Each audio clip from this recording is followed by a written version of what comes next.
ओडिशा में एक स्थान है रेमुणा, जहां खीर चौरा गोपीनाथ जी का भव्य मंदिर स्थित है।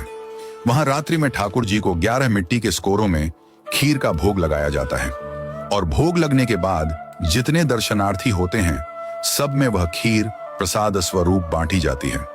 एक दिन की बात है, श्री माधवदास जी वृंदावन के महान संत जगन्नाथपुरी जा रहे थे।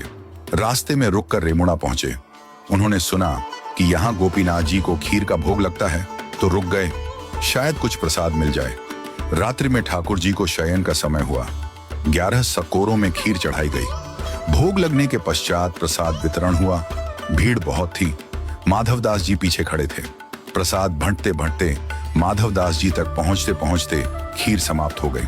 पुजारी ने हाथ जोड़ लिए, बोले, भक्तवर, खीर समाप्त हो गई। माधवदास जी 3 दिन से उपवास में थे, परंतु फिर भी न किसी से बोले, न कुछ मांगा। मन ही मन बोले, हे जगन्नाथ, आप तो जगत के अन्नदाता कहलाते हैं, पर आज आपके द्वार पर आकर भी अन्न नहीं मिला।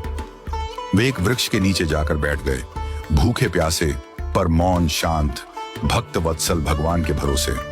रात्रि में ठाकुर गोपीनाथ जी ने पुजारी को स्वप्न दिया, उठो, एक खीर का सकोरा मैंने बचा कर रखा है, जाओ उसे लेकर माधवदास को दो, वे भूखे हैं।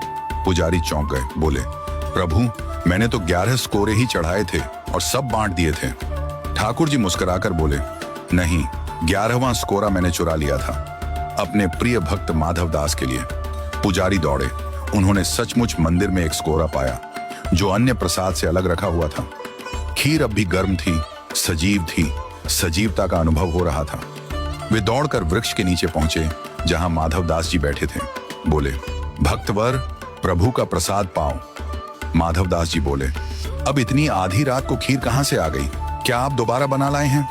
पुजारी भाव विह्वल होकर बोले, नहीं, प्रभु गोपीनाथ जी ने आपके लिए स्वयं चुरा ली थी खीर, आप भूखे ना रहें, इसीलिए। यह सुनते ही माधवदास जी प्रेम में झूम उठे।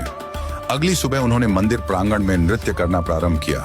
बोल उठे, वाह मेरे ठाकुर, दूसरे भगवानों को लोग चढ़ाते हैं, लेकिन मेरे ठाकुर जी तो चुराते हैं अपने भक्तों के लिए।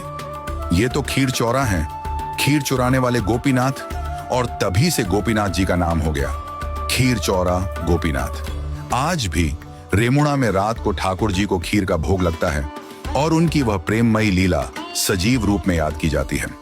भगवान कभी कभी भक्त के लिए चोर भी बन जाते हैं, क्योंकि उनका धर्म है भक्तों का रक्षक बनना। जो मांगते नहीं वो पाते हैं ठाकुर जी की सबसे गहरी कृपा।